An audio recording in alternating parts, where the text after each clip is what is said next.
Okay, so welcome everyone. Welcome to the first Flower Monthly of 2025. This one is looking like it's going to be incredible, I think. So happy holidays. Hope you had a good break. And it's time to jump into the Federated Learning Revolution of ML. Um, I am joined here by two guests. The first guest you see here is Eden Ruffle. She is from UCL and a number of other institutions that we'll enumerate later. But she is going to talk to us about how she's been using Flower to dive into seeing how one can perform fine-tuning of foundation models, in particular when you're trying to do disease detection. And so she's doing fascinating work. Um, she'll also be at the Flower AI Summit. And so if you like this talk, make sure you go to that event as well, and so you can meet her in person. So it'll be a great time. We are also joined by Evelyn Ivanov. He is a member of the Founder Institute and a company called Zico. So you might want to, elaborate a bit more on this, but he's part of these two really important organizations.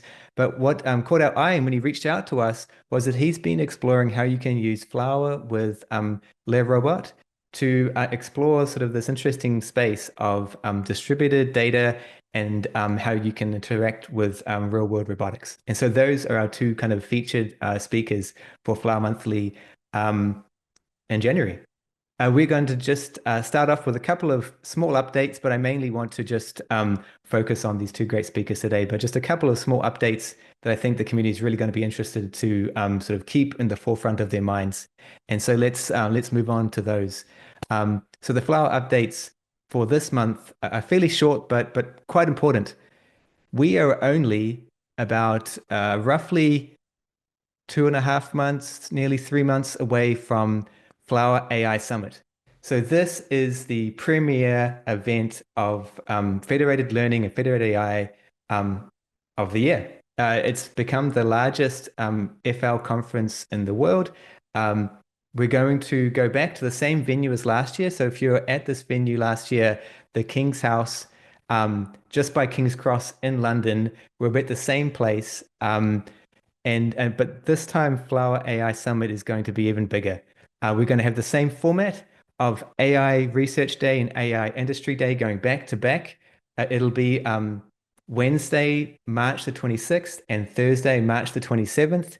And you're going to see incredible speakers flying in from around the world tell you how they've been pushing forward decentralized AI and federated learning even further.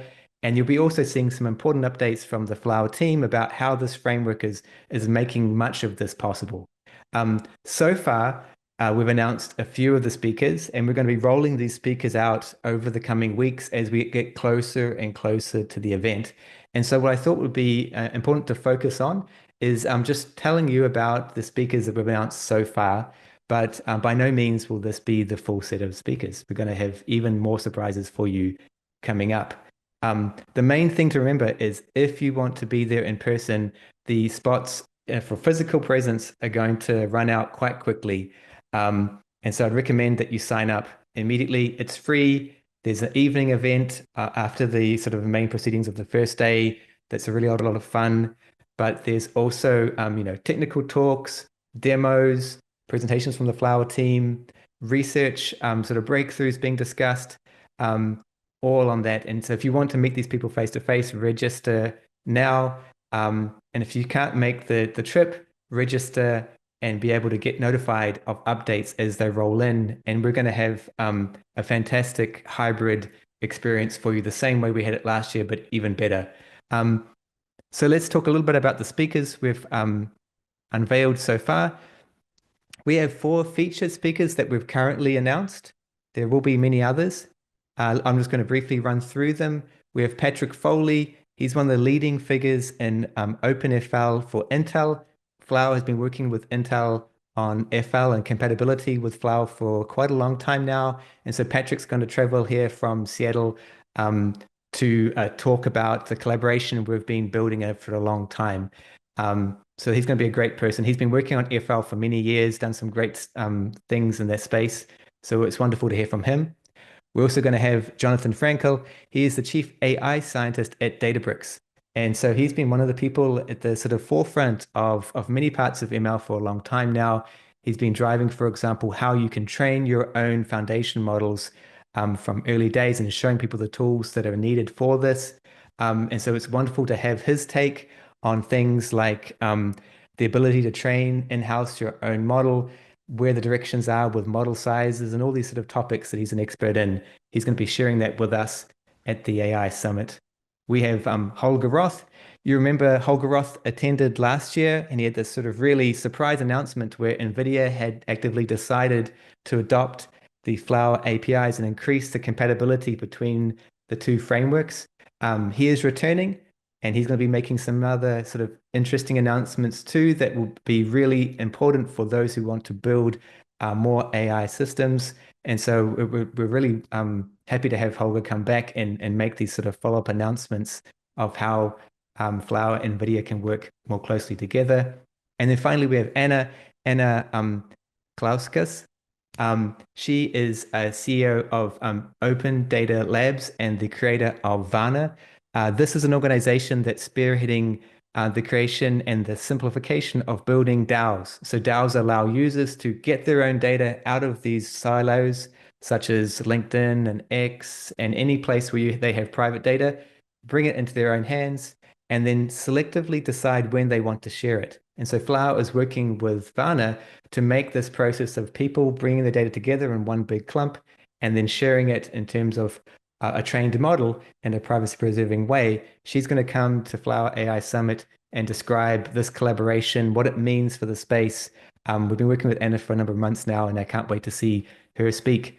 I also want to highlight that a lot of the Flower community is going to be there already. And so I won't go through all the names, but we've already announced a number of speakers talking about how they use FL or Flower and you know, obviously all these themes, decentralized training, edge computing, all these things that Flower enables, how they've been working in this space. And so there's a list of folks here that I won't sort of run through, but they're flying in from places like Oregon, Amsterdam, some local folks in the sort of the hot AI UK scene are also going to be coming in to talk about what's going on. So I highly recommend that if you want to see these dozens of demos, talks, and posters from the community, come to the summit. It's the place to be. Now, just going back over some of the things that were accomplished before we all took that well-deserved break, we had a new version of Flower announced. Flower 1.14 had a lot of highlights. Here's a few of these highlights sort of enumerated here. We had the new Flower stop command. We had extensions to the Flower CLI. In this release, you'll find an updated Azure deployment guide. Flower has the best support for cloud, all the cloud providers that you'll find anywhere. And our Azure guide has now been updated in this release. There's a lot more there. And so what I would do if I was you is go to the Flower Discuss post that we have on this release, check out Flower Discuss, and then you can see everything kind of laid out for you. What are the powerful features that sort of were embodied in this version release? But it's great to see that Flower keeps on evolving to meet the needs of its users and working with folks and with their contributions. So that was really great. I wanted to highlight this. And then the final thing is a couple of milestones with a related release, Flower datasets. Flower datasets really has changed completely how people do FL datasets. There's a lot of problematic sort of analysis when you need to divide datasets up and you might make mistakes, or you sort of need to just churn through the same thing time and time again to prepare your datasets to do careful analysis, be it with the intention of rolling out to production or to doing some sort of scientific experiment to understand how federated learning works. What Flower Datasets does is simplify that process for you. And we noticed in December that Flower Datasets just by itself has now been downloaded 100,000 times. So that's great. We want to celebrate the milestone, and we did so also by releasing a new version, 0.5. So check this out too if you sort of missed it during the sort of holiday break. but that was a big milestone for the whole flower ecosystem. Um, yeah.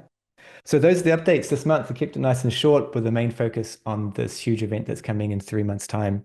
Um, let's now transition to the featured speakers. We're going to kick things off with Eden. She is, one of the emerging experts, I think, in how you can use federated methods in the context of building foundation models for detecting diseases. There's not many people on the planet who have really hands-on experience and like live and breathe the stuff every day. So we're like really, it's great to have her here to tell us about what she's been working on, where she thinks things are going, and then we can see again in a few months' time. We can check in with her in person at the Flower AI Summit. So, Eden, thank you so much for coming today. We're really interested to see what you're going to tell us. Yeah, thanks for sharing your thoughts and time. Thanks very much, Nick. Let me share my screen and we can kick things off. So yeah, thank you very much again, Nick, for inviting me to come and speak to talk some a bit about my work that I've been working in the space of federated learning now for just over a year. I should probably start off by kind of explaining a little bit how I'm going to talk about some of my research today. So I'll give you a brief introduction about myself, as well as my research and my research group at UCL. And then I'll talk a little bit about some of the research that we've been doing in the space of federated learning, specifically in the healthcare sector with disease detection, as Nick mentioned. I'll go through some of the results that we've seen, as well as sort of the future directions that we're looking to work towards. So a bit about me. So I'm now officially a first year PhD student. I finished my master's in September. So I started my PhD at UCL as of September, so 3 months ago. And specifically working in AI for enabled healthcare systems. And my research specifically focuses on the development and evaluation of vision foundation models. So if you're not familiar with foundation models, think of your ChatGPTs, but specifically with image data. And I'm also an honorary research fellow at Moorfields Eye Hospital. So I access all of the retinal imaging data that we have here at Moorfields and use that primarily to drive all of the innovative work that we have here. In addition to these two roles, I also am a data research and AI scientist for Insight, which is the health data research program at Moorfields, which is an NHS-led initiative which makes use of the routinely collected eye data that we have at hospitals, both at Moorfields and University Hospitals Birmingham as well, to make that available to researchers outside of these NHS trusts to again drive more research forward. So the group that I'm part of at UCL is the Keen AI group, and we have kind of four main themes. And you'll see why I'll explain these, because my research kind of sits in a kind of Venn diagram of many of these different themes all together. So one of them specifically is the investigation of retinal diseases. So we have had multiple papers published in Nature Medicine around our research, specifically looking at disease detection using imaging data that we have at Moorfields, looking at diseases such as age-related macular degeneration, diabetic retinopathy, cataracts, glaucoma, using these imaging models primarily to detect disease early so that we can help treat patients earlier, as well as understanding how prognosis happens with disease. So how is a disease going to progress in a particular patient? We also are looking very strongly into how we can clinically validate these AI models that we develop. So it's great having them work in a lab, but how do we ensure that these things actually work in the real world? So some of the things that we've been looking at as a group are how can we use these AI models to, one, identify patients in clinical trials better, but also when we have an AI model, when we deploy it in a hospital, how is that taken on board by the clinicians? How can we improve the workflow? And how can we actually ensure that these systems work consistently once we've trained it and we actually put it out there in the real world? Another area of our research group is the study of oculomics, which is a term coined by our group a few years ago. And this is specifically looking to detect diseases that are outside of the sphere of kind of ophthalmology, but still using retinal images. So is it possible to take a retinal scan? So like, for example, you go to have your eye test, but detect whether or not someone will go on to have some sort of systemic disease, like will they have a heart attack? Will they develop some sort of neurodegenerative disease like Parkinson's? And a lot of our research is to understand whether there are associations between these systemic diseases and retinal imaging. And if there are, then can we build models that can actually predict these things? And then finally, one of our research themes within the group is that of foundation models. So as I mentioned, this is very much my kind of main area of research. Back in 2013, we actually published a paper in Nature that was the world's first ophthalmic medical foundation model trained on medical images here from Moorfields. So a lot of my work is primarily looking to expand upon this area of research. So can we build bigger and better models using these retinal images, but also how can we take this existing model and train it in different ways? Um, as we're probably all very aware, federated learning is also one of my research themes, and I'm trying to link this in specifically with foundation models. And particularly, my research focuses on cross-silo federated learning as opposed to cross-device. I'm looking to use federated learning across multiple different hospital institutions, where each institution has quite a rich data set for many different patients across these hospitals, as opposed to cross-device, where you have lots of individuals joining in a big FL setup together. And in addition, there are two different types of kind of federated learning, or two main themes, the vertical versus horizontal. And my primary area of research is in horizontal federated learning, where you have a pool of clients who have data that is from the same feature space, but different samples of individuals. So the information that we're gathering on our individuals that we're using to train these models, we have the same sort of imaging across all of these patients. And what we're trying to do is essentially just use that data to train a single model. So why federated learning, and why is that particularly interesting in the sphere of healthcare and healthcare foundation models specifically? And I feel like it's actually come at a very perfect time in the federated learning world, as well as the kind of medical foundation model. And Nick, actually at your talk at Europe's recently, you kind of briefly touched on this as well, that we're getting to the point now where people are trying to find ways of utilizing approaches to compute as well as data that will allow us to kind of take much larger steps in terms of these model developments. And healthcare, because of the barriers that we see in data sharing and around governance, we are very constrained when it comes to developing these sorts of models in a single institution in a hospital like Moorfields. We have a huge data set, but being able to collaborate with other institutions would significantly improve the quality and the generalizability of these models.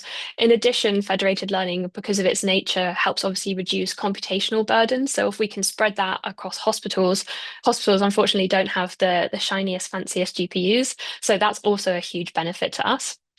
And then finally, federated learning and fine-tuning of foundation models specifically sit in quite nice harmony, as federated learning, although it's a really great approach, there are still some challenges that come with this method of model training, in that obviously you're sort of kind of bringing things together, and it can take a while with multiple rounds to train a model that is comparable to a centralized model.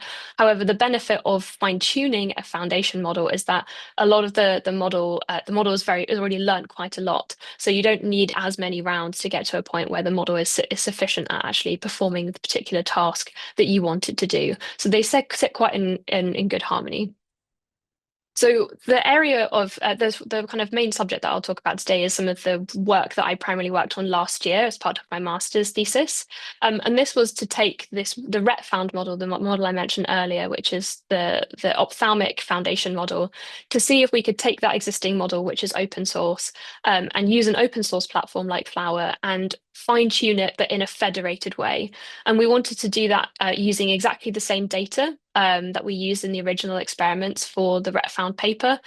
So that is specifically to fine-tune, adapt the foundation model to three primary tasks.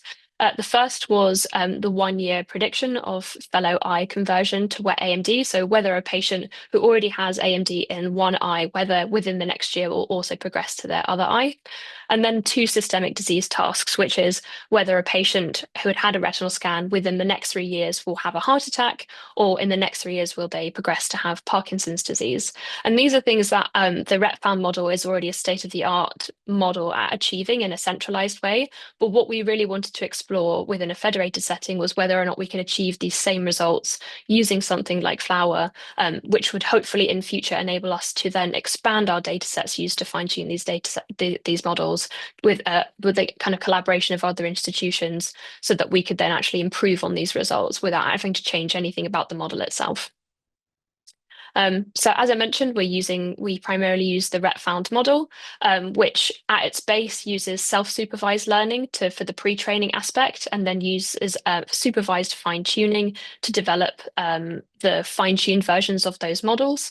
The pre-training was trained with 1.6 million images from Moorfields, in addition to using the ImageNet 1K dataset. And then for the fine-tuning, we used our ALZI dataset, which was one of the datasets I highlighted earlier, which is a combination of imaging data from Moorfields Eye Hospital paired with hospital episode statistics from hospitals all around the UK when a patient has been admitted into primary care. And what we were able to do with that data set is understand a patient who has come to Moorfields, if they have had an image taken of their eye, whether or not in the next 10 years they then went on to develop some sort of systemic disease, which is where we've been able to get that labeled data in order to do this fine tuning. At the base of the RetFound model, it is a masked autoencoder, and exploring the pre-training aspect in a federated way is something that we're very keen to do going forward, and it's something we're actively working on right now. But this work primarily is focused on the fine-tuning aspect, which is just a simple supervised task. So as I mentioned, we're using the ALZI dataset, which has around, for the different diseases, we have differing numbers of patients. So for the ocular diseases, we have around 6,500 AMD patients, of which with those who had actual retinal imaging, there are around 800. And then for systemic diseases, we had around 1,400 for the myocardial infarction, heart attack, and around 300 for patients who have Parkinson's. So varying numbers of data sets, sizes as well, was also interesting to explore in a federated setting. And what was quite interesting was that we also were able to use the UK Biobank for our external validation, similar to the original RetFound paper, to ensure that once we trained a model, how well did that model generalize to an unseen data set? Due to the nature of UK Biobank, we only had data for the systemic diseases, so for myocardial infarction and for Parkinson's. They don't have data, unfortunately, for the conversion of wet AMD, and these data sets are still quite small, so we are looking to validate this work again on larger data sets that we have access to privately. So what did these experiments primarily involve? So as mentioned, we were using the RetFound model. We were fine-tuning that, which is taking just the encoder aspect and training that end to end. And we used Flower to simulate these experiments. But what was so great about the ALZI data set was that although it's collected from Moorfields primarily, Moorfields itself is made up of around 7 different sites around London. So we were able to distinctly separate the images into where they actually originated from in London and treat those as individual silos themselves.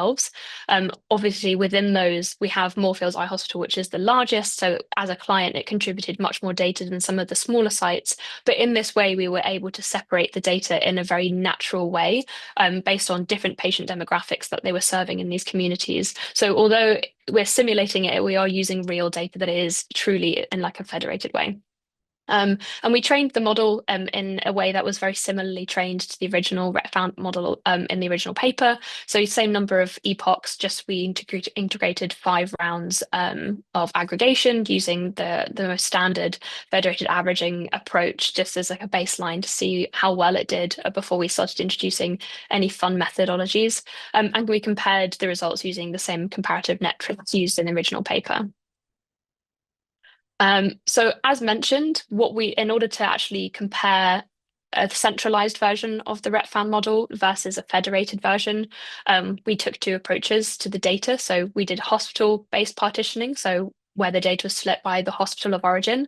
So in some instances, the data was coming from all 7 different hospitals. Sometimes it was maybe only coming from 5. And then to compare against this, we also randomly partitioned the data. So the same data used to fine tune, but we split it equally and randomly across the same number of clients that were present for the same experiments, just to see whether if there was a significant difference within that training process. And what we found as a result of these experiments was that actually the federated approach did very well.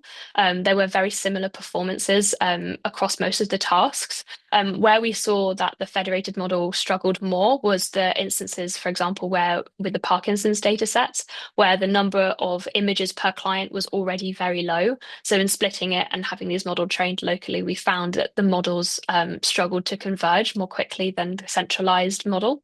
Um, However, I think this simply highlights the importance of understanding your data distribution and understanding what the quality within those clients themselves. So these are all things that, although are not unfortunate, we were definitely anticipating these results, and these are things that going forward we will try to overcome when it comes to making further experiments and building models that hopefully will improve on these existing technologies. So finally, what did we find from this? I think from what hopefully what I've conveyed, you can see that we do think it is a viable approach. So for the fine tuning of foundation models, we do think doing it in a federated way is achievable and viable.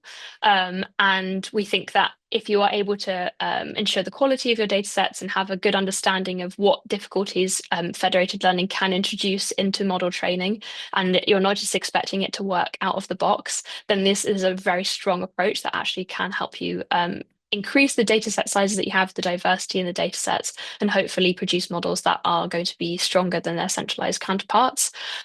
And in the future, that my work is primarily focused on going to be improving these experimental enhancements. So can we find ways to address these data quality and distribution imbalances? What happens if, for example, we change the number of server rounds and change the number of epochs on each local client? What sort of experiments can we come up with in that sense? And then the other thing we're very keen to explore is novel aggregation strategies. So in this particular research, we were only using the federated averaging aggregation approach, which is the most common and probably the most straightforward.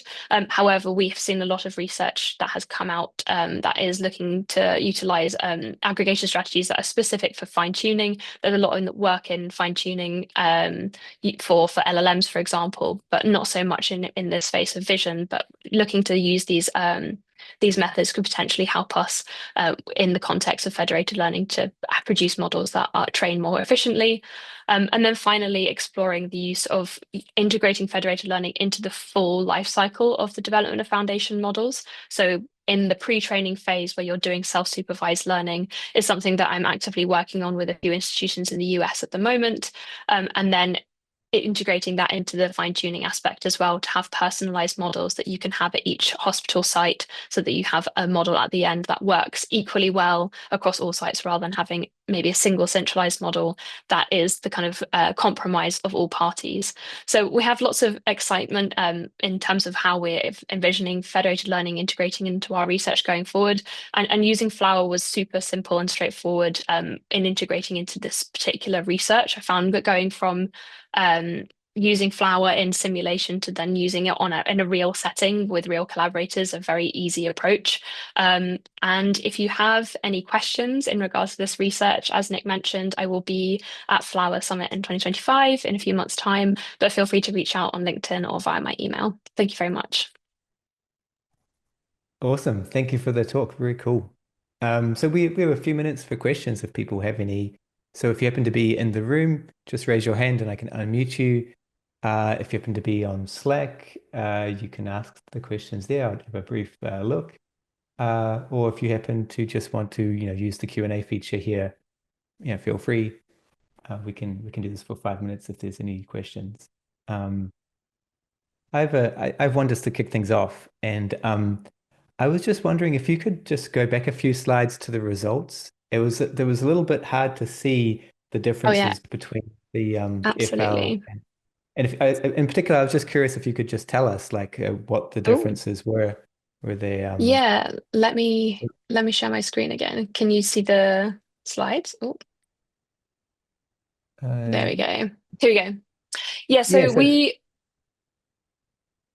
in regards to these three different on the right hand side, the very top row is the results we had for the first experiment, so for the ocular disease, so for wet AMD, and then underneath we have myocardial infarction and then Parkinson's. And the results on the left are for the area under the curve, and for the right it's the precision recall results. And what you can see is actually across the board they are very, very similar across all of these different experiments. On the far left, the first column is the centralized results. So that is the original RepFap model when I retrained it myself.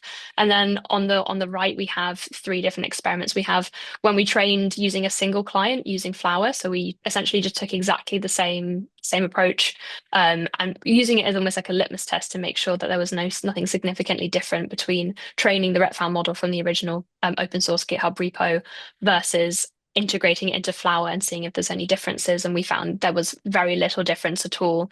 The main differences between our experiments, between the RepFap one and the Flower based experiments were the number of times the experiments were repeated in an average. We didn't have the opportunity to do it as many times as in the original experiments. There are some differences in terms of the distributions, but these are experiments that we're looking to repeat and actually are already in progress. On the far right-hand side, we have the second from the left is the multi-client for, as I mentioned, for random setups and when we split it randomly. And then on the final column, we have the multi-client by hospital. And we actually found in general that the results when split by hospital actually did better than the randomized split, which actually makes sense, because the quality of the data that we were seeing across these institutions when split by hospital, there were some institutions that were contributing data that was in general quite poor. And actually, because of the way that the federated averaging algorithm works, the hospitals like Moorfields, who were contributing the largest and most significant amount of data, which was typically high quality, was kind of outweighing these smaller institutions that were still contributing information, but the data was maybe more inconsistent and had kind of more imbalanced labels as well. So it actually helped having the realistic setting versus just having everything be very jumbled and mixed together and be contributed equally in the final model. I see. Interesting. Yeah, there's not many works out there that have really well justified partitioning of the data. So this is one that's really good with that. And we're excited because the Alzey data set that I mentioned spans initially from 2008 to 2018. However, we're currently going through a process at the moment for renewal, and which will allow us to take the data back to 1997 all the way up to 2024. So we'll be able to expand this data set quite significantly, and it will still be partitioned across these different institutions that make up the Moorfields Trust. So in that way, we'll be able to continue these federated experiments with real data, but with much more higher numbers of images within those clients themselves. As at the moment, although this is still quite high compared to some experimentation, the more data, the better. We can have a better understanding of how these federated approaches work when we're working with kind of some of these clients had under 100 images, which in the grand scheme of things is not contributing a whole lot. So if we can introduce more, then it helps us understand how this will scale and how that contributes to the final model. And ultimately, if we can introduce more clients as well, then we can understand how that works in the development of these sorts of things. Awesome. Very cool. Evelyn, I see you have a question. Feel free to unmute and ask your question. Okay, yeah, Adam, thanks so much for this presentation and results sharing. Very cool to see the level of rigor in federated learning in practice nowadays. One of the things that I'm curious that how you approach the fine-tuning of these large models. As you pointed out, one of the huge benefits for FL is that people that want to participate don't have the resources of a big tech company with 10,000, 100,000 GPUs.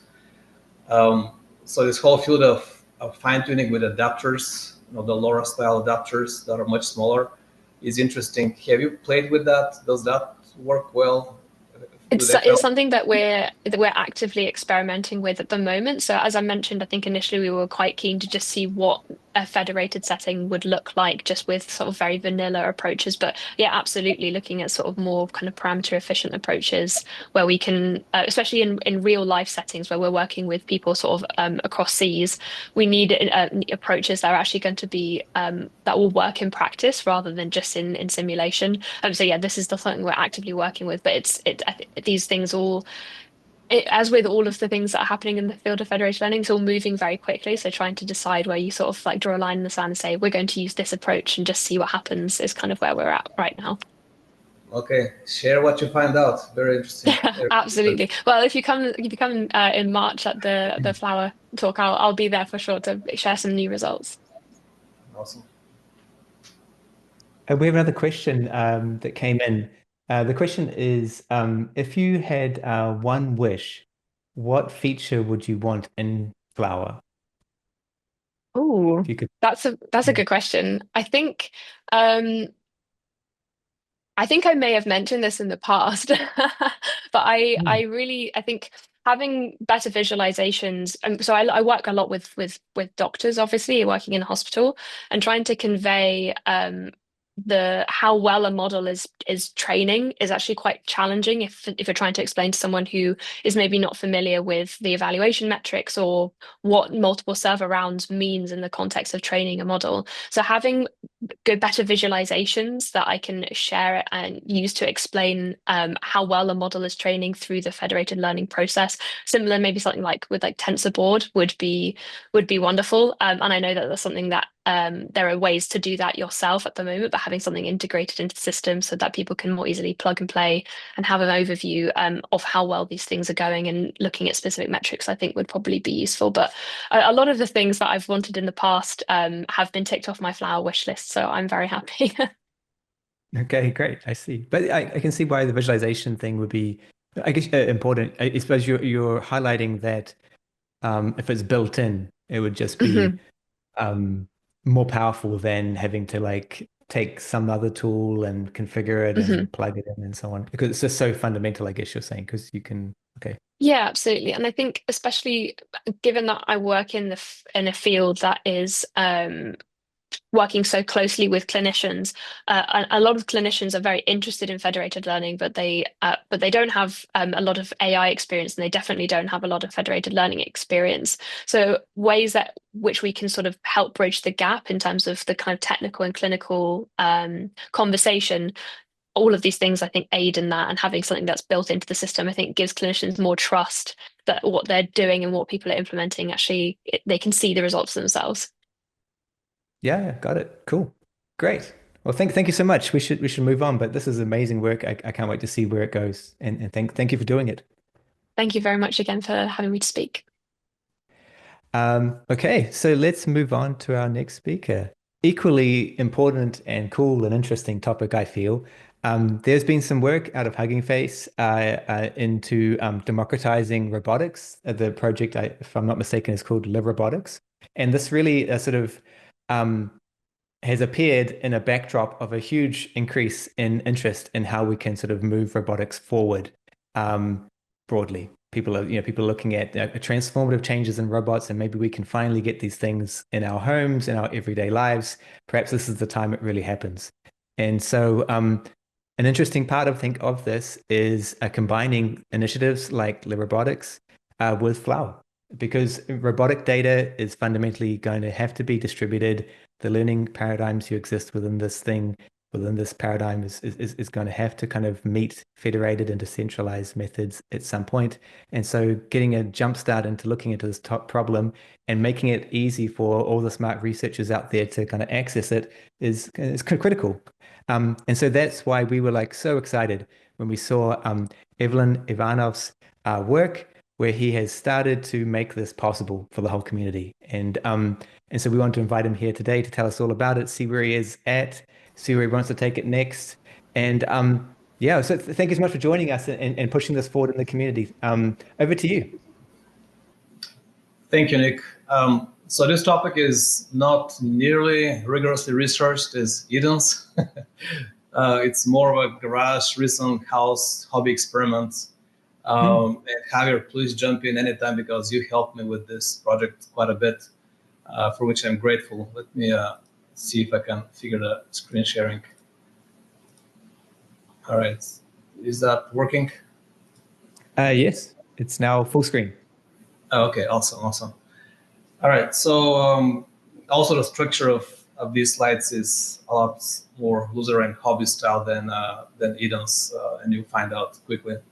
It's really early days, early stage, and I explain why. Just quickly, my background: I've been in the open source development startup world for many years, 20-something years, and that's what I've always loved doing it. That's why I continue to get involved with early stage companies.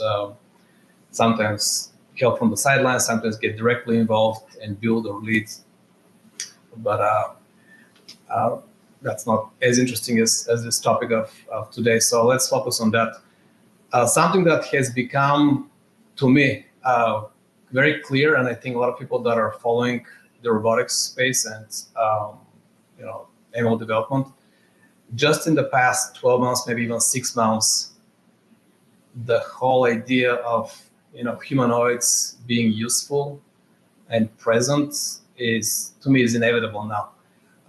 Whoever, I would suggest anybody who had a chance to test drive a Tesla FSD 12.5 or later, now 13.2,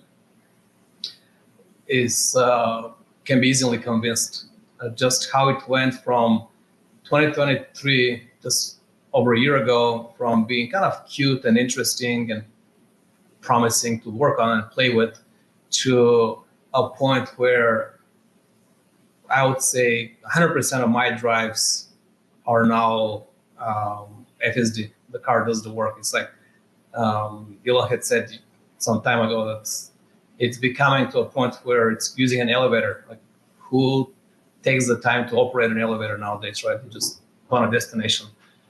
And that's very tightly connected to the world of real world robotics. And we'll chat about this a little more. But because it's inevitable, there are a bunch of obviously financial interests coming into play. And the estimates are for 100 trillion market. That's 10 times bigger than the biggest current industry, which is financial. And kind of for reference, oil and gas is a 4.3 trillion estimated industry worldwide, and pharma is 1.4 trillion, which we all know in those industries. Plenty of examples of what happens with high centralizations, right? All kinds of good and not very good things happen, like wars, for example. So also, if we look at history and the power law and so on, we can project that if left kind of without much attention, this will end up being concentrated in a couple of special interests. So Tesla, for example, is obviously doing tons of good for the world, and it's ahead of everybody's game. So that's a good thing right now. But it's also pretty much a fact that the next best competitor in real-world robotics would be Google's Waymo, and it's a far second. And then the distance from the next batch of competitors in that space is even further. Who has 7 million robots that continuously daily collect real-world data from around the world and train on 100K GPU farms? Not that many can claim that. You don't mention that in her presentation in the hospital space is also an issue. So the glimmer of hope here is that historically, in the last 30, 40 years, open source have come to a rescue time and again. From Linux operating system, the web infrastructure. Most of you are probably too young to remember, but it was going to be built on Oracle and Sun machines and AOL or MSN, like private, everything. Well, did not turn out that way. Most of the infrastructure is built on open source, and financial infrastructure is going that way, and even open source in ML is starting to make a big impact. Another point that is very relevant, I think, to Flower and the federated learning community is that as much as there is progress in synthetic environments, like NVIDIA yesterday announced Cosmos, which is yet another frontier of simulated real-world simulation of physical environments, it still remains the case that simulations sample from a known distribution of whatever real-world observations have been provided prior to that. And also, we know that in the real world, because everything's dynamic, because everything changes, edge cases keep coming in at their own pace, and they're kind of unpredictable. For example, something that I am struggling with and pulling my hair is, I hope FSD keeps up with e-bikes. So I have a teenager son that keeps asking to get an electronic bike, and I keep telling him to keep pedaling his regular bike. But when I see on the streets his friends flying by in something that looks like a bicycle, but it's electric, and it moves at 50 miles an hour, that's very scary. So I hope FSD keeps up with its estimates on how fast a bike can cross the street or can fly. In any case, this type of continuous real-world changes need to be fed into models, and ability to have many participants in many real-world scenarios, keep feeding edge cases with FL is pretty important and will remain important, I think. Another part that is also pretty critical in terms of humanoid and robotics is data secrecy, data privacy. It comes in many shapes and forms, but let's imagine that Optimus as a leading and popular humanoid will be used at homes, at factories, etc. But as products are being developed, almost certainly there is different regulatory requirements in different jurisdictions, and at a factory level, producing a product that is unique, has a unique value proposition, and it's supposed to be sold in whatever market, there is always skills and processes that are considered secret sauce and an edge against competition. So how those robots learn these skills, companies, organizations will certainly want that to remain their IP. So how would that happen if we don't want all that fed back to a global model? And clearly FL is one way to look at potential solution for that, right? Where maybe there's a global federated model that everybody benefits from, like basic skills like walking and when you catch yourself, when you trip, catch yourself and recover. But then when it comes to things that are maybe national security or company IP, then that federation needs to be segregated to a local level. And then that will be one of the, I think, future developments for Flower as well, some sort of multi-stage federations. So a couple words about Lee Robot. It's a Hugging Face project, as Nick mentioned. It started last year. It still has no official release. Everything is literally in GitHub, and as many of us know, if you pull something that's so fluid every few hours, it'll break your project. So it's a lot of stuff under development, but it's super cool and exciting because the team at Hugging Face has done a good job being a filter for quality APIs, quality models, quality data sets, and now high quality, low cost hardware. So they're working with multiple design teams to provide the 3D printed parts and hardware to actually build a fully functional robot at home pretty much. Like this example arm on the right here is $120 to build one 3D print, and there are, I think, 6 motors, each is $25. Plus the 3D print is another 20, 30 bucks. So it's pretty low cost as compared to 20, 30,000 minimum robotic arms that are used in labs.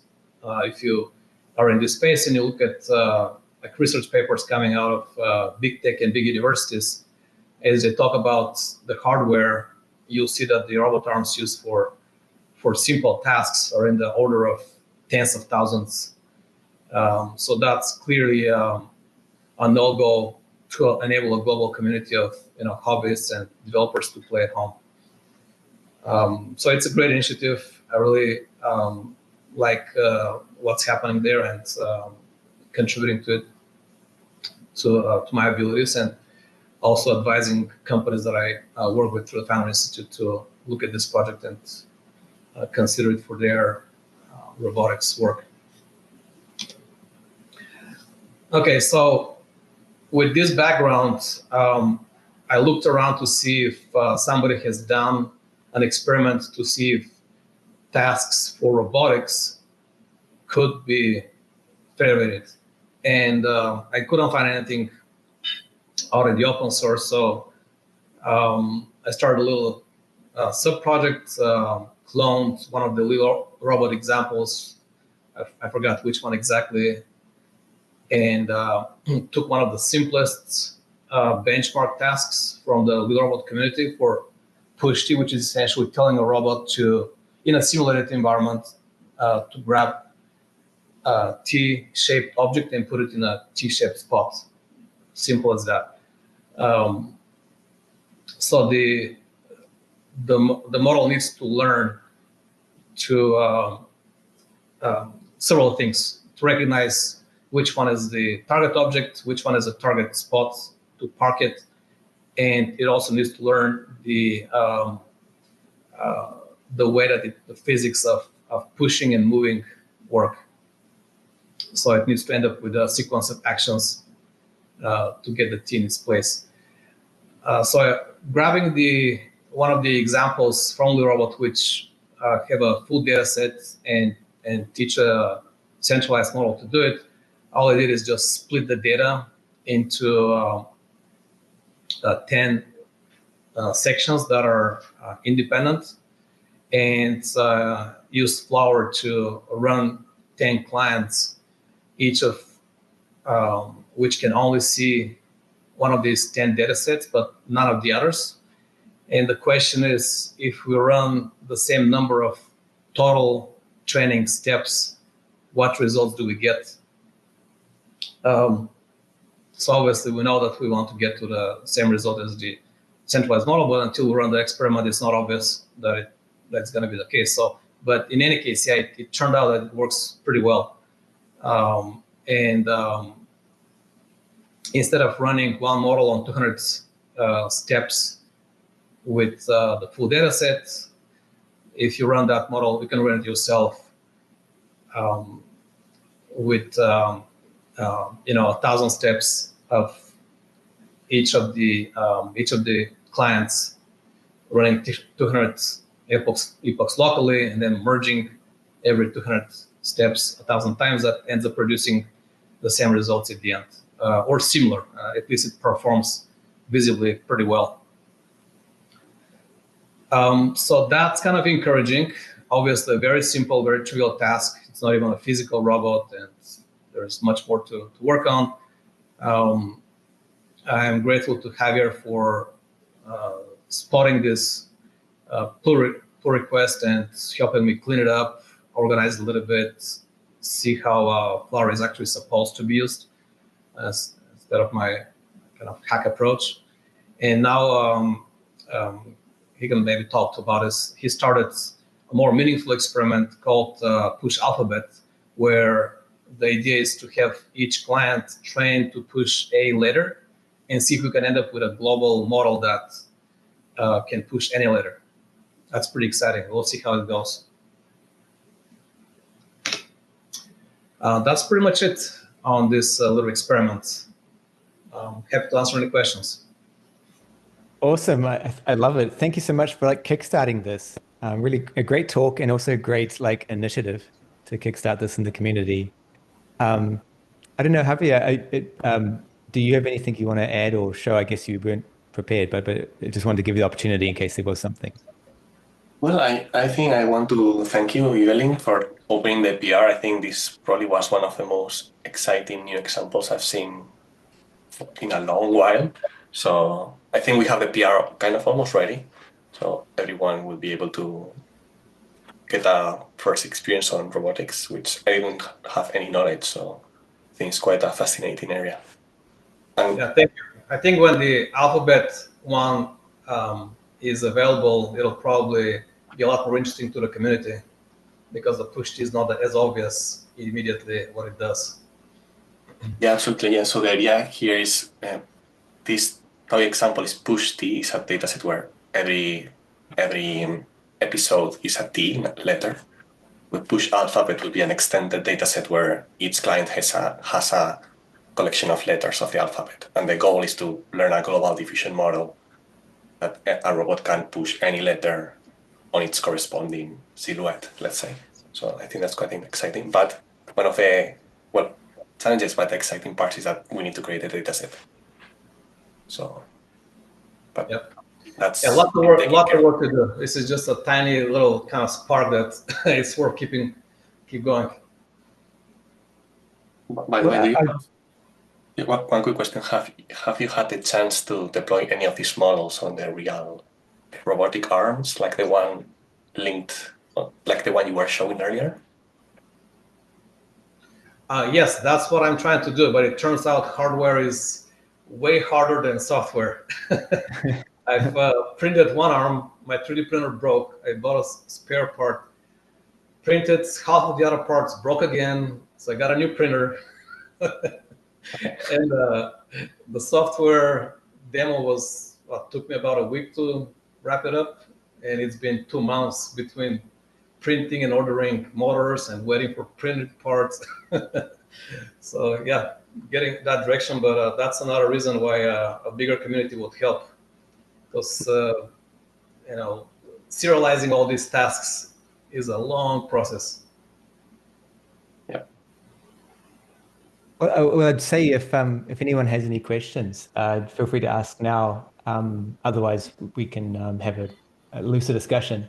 So if there's the Slack channel, there's the Q&A, or just raise your hand. Yeah, let me just see what I can see in the Slack channel, if anything. Nothing exactly. Oh, yes, Eden, you have a question. I've got a question. Thank you so much, Evan. That was a really interesting talk. I think in regards to the push T and the alphabet, I'm really interested to know what whether you have an understanding of. I have no understanding of robotics, so this is more of a general question. But when it comes to the different letters, I'm assuming that there are some letters that are more difficult for the model to sort of learn to push into the right position. And in a federated learning context, if you're giving clients like subsets of the alphabet, are you going to try and find experiments where there is a kind of similar level of difficulty that each client has in that sort of subset of the alphabet? Or is it something where you're going to try experiments where, let's say, one client has access to some of the easier letters that are more kind of navigatable to move around versus some clients that only have the difficult ones, and seeing whether that kind of accumulated knowledge is still able to diffuse into a single model? Javier, do you want to take that one? Yeah, I think it's a great question. I think once we have this push alphabet dataset, we'll be able to analyze exactly those problems related to non-idiness in the data. I agree that some letters, maybe letter T, everything is like a straight bar is very easy, but maybe others like a C or a Z that has curves and things become harder to push. I don't know. But I think that's one of the key experiments for sure. I can see how that's related to Eden's work, because I heard her mention that not everybody contributes the same type of data to these medical examples, and the quality is not the same, and the tasks are different for different diseases. And I wrote down actually in my notes during your presentation that should be probably a wish list item for a flower in the future. If this adapter fine-tuning works out, maybe Flower can handle somehow automatically fine-tuning local adapters and allow strategies for merging these adapters into bigger models at certain checkpoints. Yeah, tons of big questions here. Like we don't want edge cases to be ignored because they're not represented in the data sets in the existing distributions. In fact, in some cases, we actually want to give a lot of weight to the edge cases, especially for medical. Yeah, absolutely. Yeah, in the medical context, it's really interesting as there's been a lot of questions, especially when you sort of move towards federated learning in a real world context, so especially around IP and ownership of these models. And if you have clients who are contributing really interesting data where you're seeing, maybe the distribution of the very edge cases, sometimes these edge cases are actually the things that are contributing the most information to these models. But at the same time, there's a lot of issues around privacy, and people don't really want to have these probes done on these data sets to understand the distributions of the sort of data that these clients are contributing. So there's a trade-off that I think I'm sort of seeing in the field where it's you want to have this transparency around, do these clients contribute interesting and varied data that is of good quality versus I don't want anyone to know anything about the data that I'm contributing because I want it to be very private. And how do these two things work together? And this applies, I think, to all contexts, but healthcare especially. I can definitely see that. In the domain of robotics, there is completely unrelated, but in a sense, similar issue with when you build the hardware. In simulation, all the replicas of that one robot arm are exactly the same. But in reality, once you print it, no two prints are exactly the same. And the parts never fit perfectly, and the motors never work perfectly. So it'd be really important to catch all these edge cases coming from new builds and make sure the model learns to adapt actions based on what the actual arm does in the previous few episodes, as opposed to remembering and automatically spitting out the most common way that the arm behaves, if that makes sense. Yeah, I agree. I think that now that the data is not just the image, right, or the tabular data, is also another another dimension of non-linearness is exactly what you mentioned. Like now the agent, like the robot, for example, has its own way of moving in the real world. Like maybe not two robotic arms are the same, like what you mentioned. Yeah, I mean, I see this with the frontier models, the large language models, a lot. ChatGPT or whatever, Gemini, Grok. They are so seems to be so focused on known patterns that they always spit answers pretty fast. And when that answer fits a very common question, like build me a cool website that takes three some sort of input fields, that looks perfect. But as soon as I ask the same question related to my project, they don't seem to pay attention much to the the environment that just changed. That is very specific and different than the mean of all the samples. But anyways, yeah, very exciting to see how we can push this with FL and local adapters and efficiency. People don't have huge farms, but they have high quality edge cases, data to contribute. Anyway, it's very exciting to me. It's cool. The question that comes to mind would be, for those who are listening and they think this is cool, what would you suggest that they do to help out? Do you want to see people look at these robot examples and port more of them to be federated? Is there some particular or some other kind of thing that comes to mind?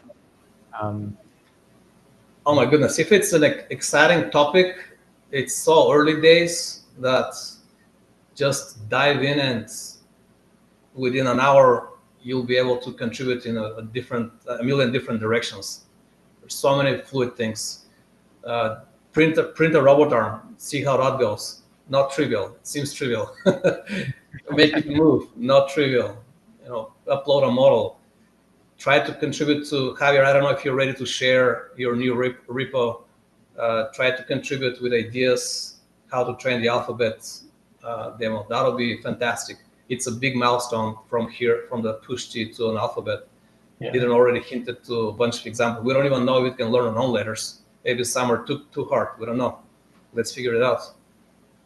Yeah. So just a bit of context. This new repo. So what we need to do is to create a data set with all the letters, and for that we need to basically simulate, actually record a movement of me manually pushing the letter. So this can be done with some interactive Python simulation environment. So that repo is to do exactly that. Currently, it only has the T letter, but we need to make it happen with all the letters. I think it could be a nice community project to support this. I see. We can get more details soon. I see. So basically, it would be folks should, if they want, they could look at the pull requests that are there now, if they want to kind of take a look. But also, they could just sort of stay tuned for a slightly more stable release that can come out soon with some pointers to this stuff. Yeah, this pull request will introduce the example that Evelyn wrote once we merge it. And that will be probably the best starting place to get familiar with federated robotics. Yeah, cool.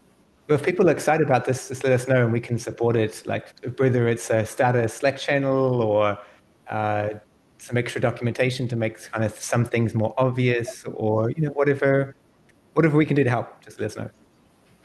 Drop a comment in this video, or drop a comment into that PR so Javier can see it and take action with Nick and the team. Awesome. Okay, cool. Well then, thank you so much for kickstarting this. This is really awesome. Thanks a lot for making this a forum to share. Love this. That's what open source is about. Cool.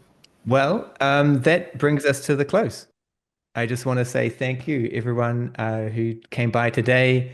Thank you to everyone who ends up watching this on YouTube. That's where we get most of the views later. And so if you have comments, thoughts, ideas, there's a Slack channel actually dedicated just for Flower Monthly on our Slack called Flower-Monthly. Also join Slack if you're not part of it already, if you want to sort of participate a bit more actively. We have our main website that has these Flower Monthly videos posted on the web and also on YouTube. And the main call to actions I can imagine would be, if you like Flower Monthly, you'll really enjoy the Flower AI Summit. So that's March 26, March 27, completely free. Hybrid's amazing for those who can't sort of fly to London. If you can make your way to London, then everything else is taken care of. Great venue, great food, great people to meet, and awesome talks and announcements. So thank you, Evelyn. Thank you, Eden, for these. It's a fantastic way to start the year. You set a high bar for all Flower Monthlies that come after it. Thanks so much, and take care, everyone. Thanks, Nick. Thanks, everybody. Happy New Year. Thank you, everyone. Happy New Year. Talk to you soon. Bye. New Year. Bye. Thanks.